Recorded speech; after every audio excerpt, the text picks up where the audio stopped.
Yeah, so I had come to visit her in her house. Then we were just chilling. The thought of a proposal up until that point didn't exist in my mind at all. So of course I didn't have a ring. And you were still young? Yeah, I was still young.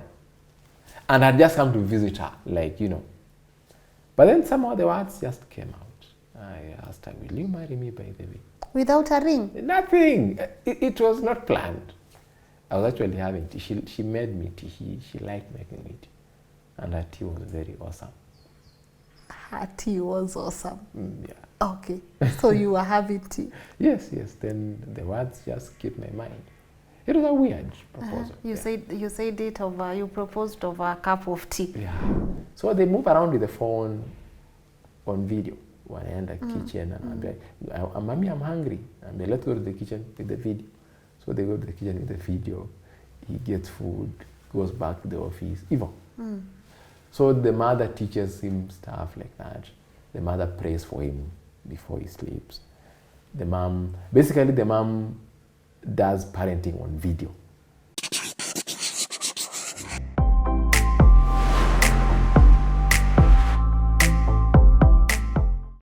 Hello, welcome to Tuko Talks. My name is Lynn Ngugi. Now, my guest today met his wife in a matatu while visiting his then girlfriend, and soon they will be celebrating their 10th wedding anniversary. And to top it up, he also takes care of the son while the wife works abroad, something he is so proud of. And so without further ado, please allow me to let him introduce himself. Hello. Hi. Habari yako? Salama sana. You're good? Yeah. You know, I've been told on Tuko Talks, I don't bring enough men, and that is something I really want to change.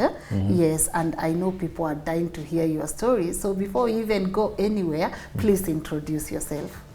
My name is Lisimba Ambani. I'm a columnist with a local daily. I work for Tuko. I'm an author and a journalist by profession, generally. Yeah. I'm a father to one and a husband to one as well. So you are dad to one, and you're also making it clear you are husband to one. Yes. So tusikue na mavutano hapa. Your story is interesting. So you met your wife in a matatu. So love watu wanaweza pata anywhere. Anyway. Able take us through that. My girlfriend those days was still a student at Egerton University. I was still a young man trying to find direction in life. So every end month I would get my pay like this, and I go see her because I think I'm used to this long distance thing for a while now. So I would get my pay the next morning, Saturday morning, I go to town, jump in a matatu, go to Nakuru. It was like a monthly train for me. Yeah. So on this day, for whatever reason, I think it was an opening weekend or something, so there were no matatus. Those ones you go, you wait, unaambiwa gari saendi imetoka Nakuru, so you wait for 3 hours. For another one. Yes. Yeah. So we waited for a while. At some point the vehicle came, and at such times you find they give you very bad looking vehicles, like they go get even those ones that are not roadworthy. But you see, I wanted to get to Nakuru. Yes. So we were given this matatu that just could not stop breaking down. Like, it would go for 45 minutes, it overheats, we pull aside. They sort, it goes for another 45 minutes, something else happens, we stop. So you see, a journey that was meant to be 2.5, 3 hours became so long. It's like we were going to Mombasa. And such times now, because of the frustrations and everything, you have to find something to do. So there was this lady who was seated beside me. She had a very stern face, actually. But somehow we started talking. Yeah, like, small talk, one thing, I say this. And I'm generally very noisy when I'm in the public. So because I knew the vehicle was bad, I kept calling the driver, drive very well, because otherwise I'll drive this car. So I kept chatting, and people are giving me the psych, yes, let's do this. And she seemed irritated because she doesn't like noise, basically. She's kind of a very quiet lady. And she was like, who does this guy think he is? Yeah, like what's wrong with this guy? Yeah. And you see, that is me. Like, that is now me being me. So I would, I was, okay, though I've matured. These days I have turned out. So that is a stage. Yeah. So even as we started talking, I had come out as, this guy who was rough ends, who was too loud and everything. But somehow we started talking. Until we got to Nakuru, now the destination. Then we decided, let's just exchange numbers. It doesn't hurt to exchange numbers. Was there like an attraction? It was just we came talking, let's just exchange numbers. Yeah, you never know. And I have again, a I'm in girlfriend, Nakuru, yes. and I'm going to see my girlfriend, Yes. so it's a no. Yeah, so, and she told me her home is in Nakuru. Okay. So I decided, okay, you never know, maybe next time something may happen and I'm in Nakuru. And it's just good to have contacts, basically. You never know when that contact will come into, to help. So we exchanged contacts. At that point, by the way, I didn't see anything past that meeting. You sure? Yeah, like I knew this is just a friend. Like, Okay. the much we would do is become friends. Okay. Yeah, because she seemed like a nice lady, to just be friend. So I exchanged numbers. Then I went my side. I went, visit my girlfriend, came back, even forgot I had that contact. Then someday I decided, I was scrolling through my phone and I saw, I'm like, yeah, okay, this chick I met, let me just, just check on how she's doing. It's good to just sometimes check on people. So I called her, then we spoke again. So for a very long time, we would just, you call each other, then forget about each other for a while until another person remembers and checks on you. Like, that was how things were. And those days, there was no WhatsApp, there was no Facebook. So it was a proper SMS. And you see, SMS are very, very uncouth generally. Yes. Yes. And airtime was expensive those days. So people really didn't like calling. So at what point were you like, okay, this girl, can I make a move? And were you still in a relationship? Now, in that period, we were just chatting and being friends. I broke up with the other girlfriend. And then something happened. I can't remember really exactly what it is, but I know I asked her for just meet over lunch. We've been talking, let's just meet, and not really a date per se. Just let's meet and friends, catch up. Yes. Then when we went there, for some reason, that bill came more than we thought. Like,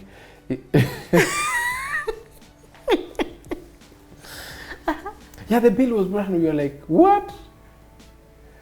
So we looked at the bill, then looked at each other.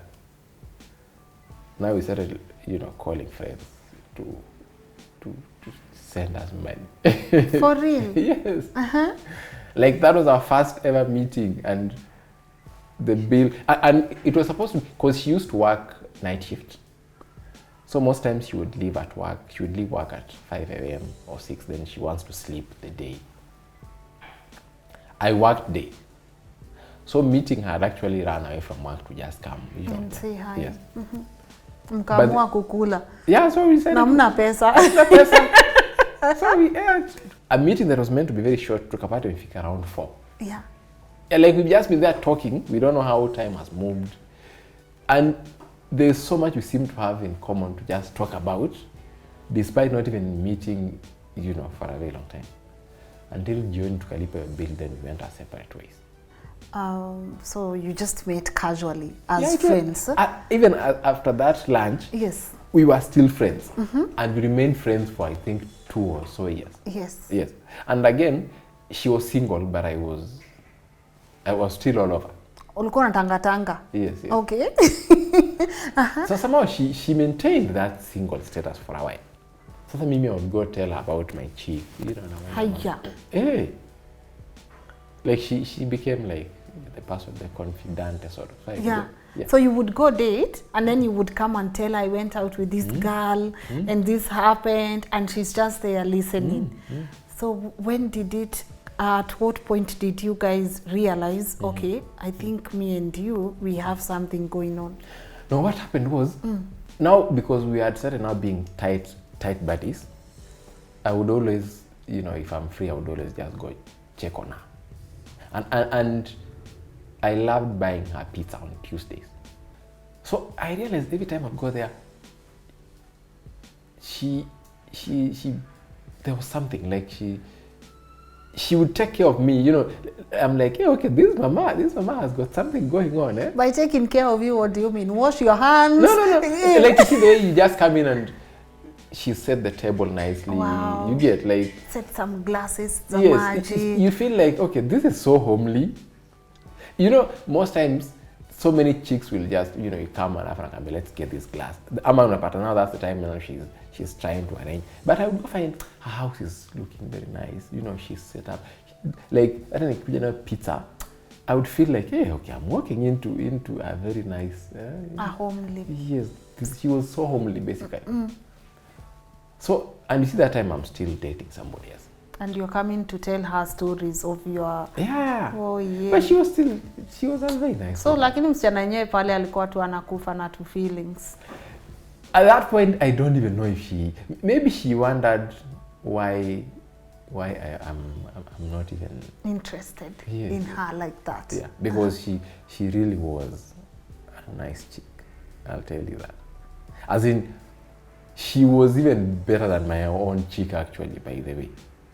But you see, my thinking had been, already Nisha Mambia, I have a chick, so I can't even try hitting her because it will also look awkward. Yes. So now at some point, I was dumped in a very weird way, by the way. There's a friend of mine who got a baby, then the dad akamfukuza. So she was calling people to find out if, someone who can host her for a few days as she tries to find. So this friend of mine called me. And I'm Hillary, by the way, she was crying. My dad has just made the baby, and I have nowhere to go. Can I crash at your place for a few days as I look for a place? Yes. So I told my girlfriend, by the way, I have this friend of mine who has a baby, and she's looking for somebody to host her for a few days. How would you take it if I was to host her? That chick believed that I was just trying to make excuses. Yes, but in her mind, this was my kid. And that was your Yes. girl. So I'm just trying to circumvent, to bring her into my life through the back door. I should get to, okay, this guy has gotten married. Yeah. So my then girlfriend akaniacha. Sasa mimi nikaenda kulilia. This chick had always gone to every other day. Actually, even her friends kept telling her, hey, that guy must be on a rebound, by the way. He's just he's become that close after he's been dumped. That's a rebound. So even her, when I started now showing interest in her, she was a bit skeptical, like, okay, this guy has been dumped. He's never shown interest all these years. Why now? So for a while, it looked weird, like, yes. Okay, yeah. Because I would also think it's a rebound. Yeah, it looked like a rebound. You've just been dumped and then you just come like that. So I became very close with her, like now. That's when I started opening my heart. And then I asked myself, okay, but you've seen this chick all this long. Why haven't you ever thought, like she can make a wife? Because you seem to be wandering out there and you actually have the answer right in front of you. Yeah. What was it about her that made you start thinking in a way that this could be wifey? Okay, so many things, by the way. Like there's a time we had a system problem at work. So we didn't get paid for like the whole month. So this lady told me, by the way, if you really get stuck, you can actually come eat at my place, then I'll give you fare to work. Way. That was big. I was like, okay. And she did that? Yeah, she did. Your wife would give you fare? Yes. To work? Yes. Wow. And cook for you? Yes, she would feed me. And then now when I got my money now, I reimbursed. Was this the first time a woman was giving you money? Yeah, that was the first time. I was like, okay, these things happen. So she actually paid my fare for a while. Yeah. Wow. And for me, that was big. Yeah. I worked in Dar es Salaam for a while. And you know, she's the one who would process my tickets, my flight tickets to Dar es Salaam. When I want to come back home, he organizes my ticket. So, you see, she was doing everything. Like, he's my travel agent. She's taking care of me when I'm stuck. You know, every time I think of something, I run by her. She helps me think about it. So it was like she was now a partner. Like now my thinking was aligned with her in so many ways. So every time I had to do something, I would feel let me just consult her, and she would give me some very nice insights. And I was like, okay, this lady has something going on. Yeah, so the brains as well really did it for me. And I looked at her and I was like, hey, this lady is just amazing. Like, I dated other ladies, but this one was just phenomenal. And then you said, let me propose to this girl. I didn't even plan to propose, it just happened. How did it happen? And after how long? Yeah, so I had come to visit her in her house. Then we were just chilling. The thought of a proposal up until that point didn't exist in my mind at all. So of course I didn't have a ring. And you were still young? Yeah, I was still young. And I'd just come to visit her, like, you know. But then somehow the words just came out. I asked her, will you marry me, by the way? Without a ring? Nothing. It was not planned. I was actually having tea. She made me tea. She liked making me tea. And her tea was very awesome. Her tea was awesome? Yeah. Okay. So you were having tea? Yes. Then the words just skipped my mind. What did she say? She was shocked for a while. Then she said yes. Now, of course, she expected me to pull out a ring, which was not there. And I didn't even have money to buy that ring at that point. So I had to gather money overnight. I had to call guys. Watu nisambazie pesa. My loan, I had to take a bit of, soft loans. Then I would go buy her the engagement ring the following day. Yeah. How she was happy. Okay, she was very patient with me, I will say that. Yeah. Yeah, because that was a very awkward proposal if you think about it. Yeah. Na imagine tu ni kachai unakunywa alafu mtu anakuambia will you marry me without even a ring. Nothing. Yeah. And you know, most engagements are meant to be fancy. You know, you are in this, you are on a boat. God. Then helicopter inakuja na drop ring. You know, then the ring is tied on a dog. You know those things. Yes. Yeah. So this was a bit. It was a weird proposal. You said it over. You proposed over a cup of tea. Yeah, but then it was a very genuine proposal. You get, because it just came out. I get it. Yeah. How was the wedding like? Hey, weddings are crazy, by the way. Weddings actually just need you to work together, because you realize if you start now having a clash of ideas, that complicates things. Because you will try to blend in so much together, and you see, if you are trying to blend things, then you kind of, the budget also goes overboard, because you are trying to infuse everybody's mind into it. Yes. Then the other thing I learned was you should always look past the wedding. And you see, most people just put their minds on the wedding. On the wedding. Pesa inaishia hapo. Yes. After the wedding day, the following day, you are being called by the photographer, the person who did sound. The cake person. The cake person. Yes. So you've just gotten married, but your phone can't stop ringing off the hook, because people need their money. As in, fanya harusi ya budget yako. Yes. So that after the wedding, you can easily switch off your phone and not feel anything. Any pressure. But you see, if you owe people and you switch off your phone, now they think you've conned them. Because why are you off? And you're supposed to pay us money. Yes. Yeah. How was it like after the wedding? Because sometimes I always hear the person you meet before the wedding is not the person who is like, they are totally different. So was she different? Were you different after the wedding? Ama you guys, you continued with the amazing friendship? You see, the good thing about us was I married my friend. So above all, the friendship led us, like because we had, you see, friends do so much together. When you go now into a relationship, the dynamics change a bit because people expect you, the expectations kind of change. But the fact that I married my friend made it easy because there's a lot we had done together as friends. So the friendship, first of all, guided us through now. Now the marriage bit was just the icing. Yeah. So it's very important for you to marry your friend. Yes. And you are blessed now with a son. After so much pressure from the family. Well, utatuletea mtoto lini? And you see what happened was after we got married, we moved into now this middle class life where you have a little dog there, you have a sports car, you start living large. Now that would annoy my people. They're like, yani kazi yetu ni kulea mbwa.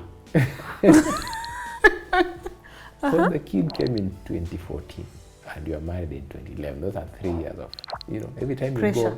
you go, they're like, hey, hakuna kitu bado. Yes.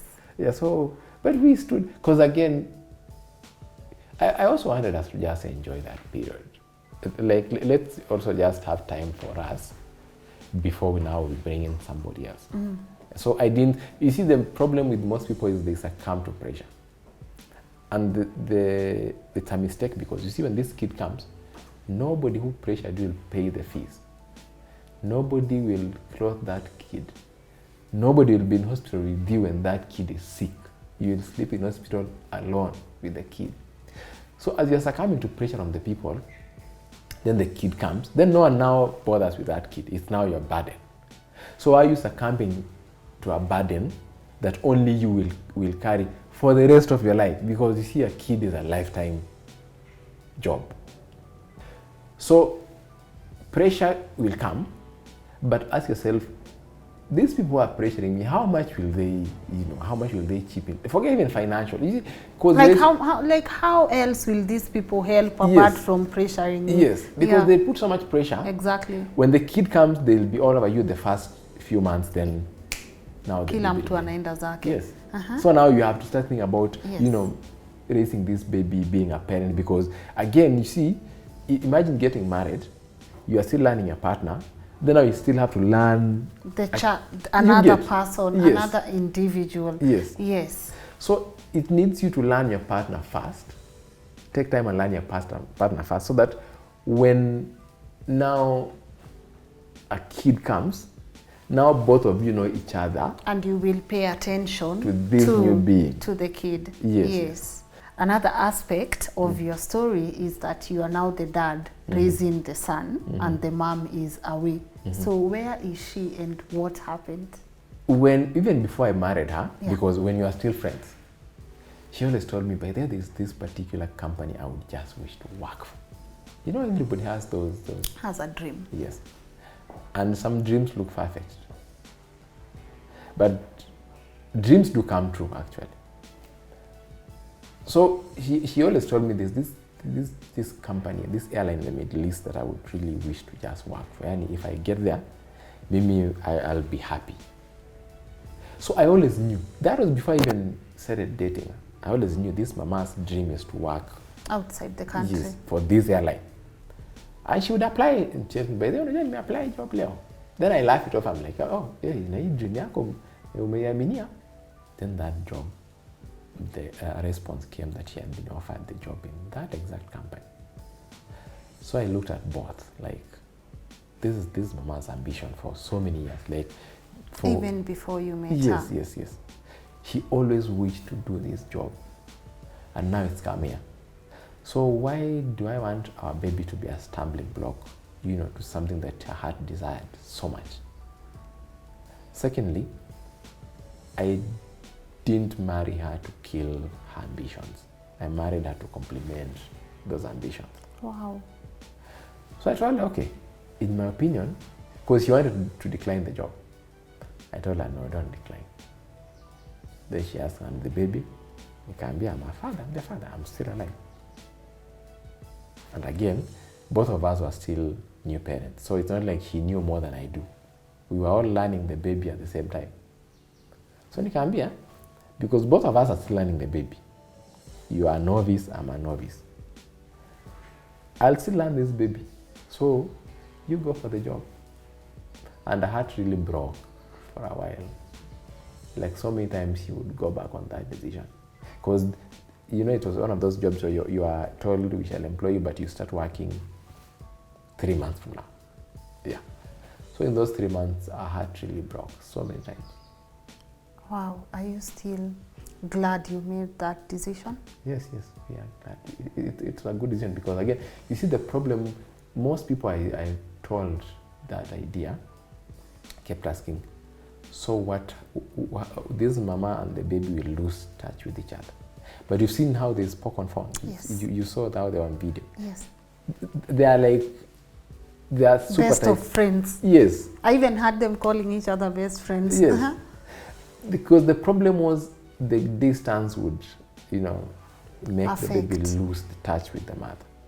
Now that was my problem to solve. Like, how do I make sure that even with the distance, these two remain, like this kid feels like the mom is there. Yeah, that was the biggest problem. And at that point, I didn't even know how I was going to do it. But somehow my mind was convinced I would manage. Yeah. So she moved and I remained with the baby. Then thankfully, 3 or 4 months later, there were video calls now. Like you could now call someone on. Okay, there was Skype, but you know Skype was a bit cumbersome those days. Yes. So now when things like WhatsApp and Duo and IMO now became commonplace on phones, then I knew this is the channel. So call each other, see the mother, see the kid. So they started talking to each other actually before even the kid could speak. She left the kid when he was how 1 old? year. 1 year, Yeah. and now the kid is 6. Yes. Okay. Yeah. So she's been doing distance parenting for 5 years. Yes. And she does it because even before the kid could actually speak, they would call each other on video and just mumble. Like, you know, the way the kid is just saying things you can't hear. But they are looking at each other and this boy is saying things you can't tell. But the mom keeps talking. So they are conversing. You can't hear what the baby is saying. But the two are conversing too on video. But you see the most important bit is they are seeing each other. The image is right there. Yes. So every other word he would learn, the mom also learn. Oh, he's now learning this word. So the mom also plugs in to try and teach. Like, there's so much the mom teaches him on video. So many times. Because there are times I want to even get out of the house and I tell the mom, you know, babysit on video. So they move around with the phone on video. When I enter the kitchen and I'm like, Mommy, I'm hungry. And they let's go to the kitchen with the video. So they go to the kitchen with the video. He gets food, goes back to the office. Even. So the mother teaches him stuff like that. The mother prays for him before he sleeps. The mom does parenting on video. Yeah, like and I've made sure that there's a phone we bought that we charge at night specifically for that. So they talk until now the phone runs out of charge, sometimes for 6 hours. So how did you manage to raise this boy until where he is? I was doing it. Kubadilisha hata pampers. No, the thing that helped me was, yeah, before the kid was born, I was very present in the mom's pregnancy. Like I would attend Lamas. Lamas is this class that teaches you things about pregnancy, childbirth. There are lessons men should actually attend. So one of the things you are taught there is, for instance, how to tell false labor from actual labor, how to change diapers, how to lalisha a baby, how to bathe. Basically, you are taught pregnancy to the first 3 or 4 months of a baby. So I was present. Then you see when the baby was born, I was in the delivery present. room. Yes. You're in the delivery room. Yes. So it's not a baby I was, you know, learning. A stranger. Yes. I had seen this baby since he was like a minute old. So when I was left with the baby, I knew him. I knew so much about him. And for you as a husband, how did you cope with that, you know, distance? when you have a baby, you don't even realize there's distance because there's so much happening. Yeah, that, like you see, I rarely have a social life these days because I work and parent at the same time. So things like, you know, going out, meeting the boys, they kind of just disappeared into thin air. Yeah, as things went on, I changed so many things about me. So my life was work and the baby. But it's also hard for you to have your best friend away.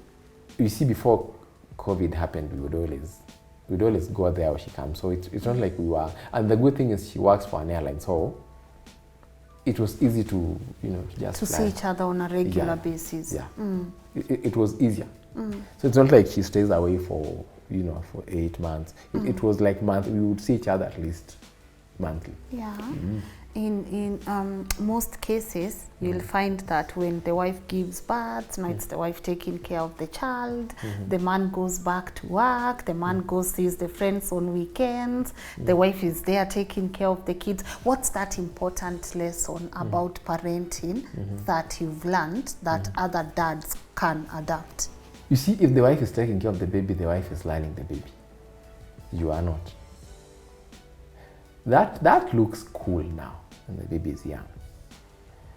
But you see, the baby will grow into an adult at some point, and you two will struggle to become friends. Like, that's why you see in so many homes, the kids will always go, you know, we are building a house for our mother, we did a birthday for our mother, we did this for... But the dads, you hardly hear kids saying, we did this. Many kids, by the always forget the dad. It's because most dads were, like, the kids kind of lost touch when they were growing up with this dad. So when they grow up now, they are mature, they struggle to find bearing. Like, what's my dad's favorite color? I have no idea. What's my dad's birthday? I have no idea.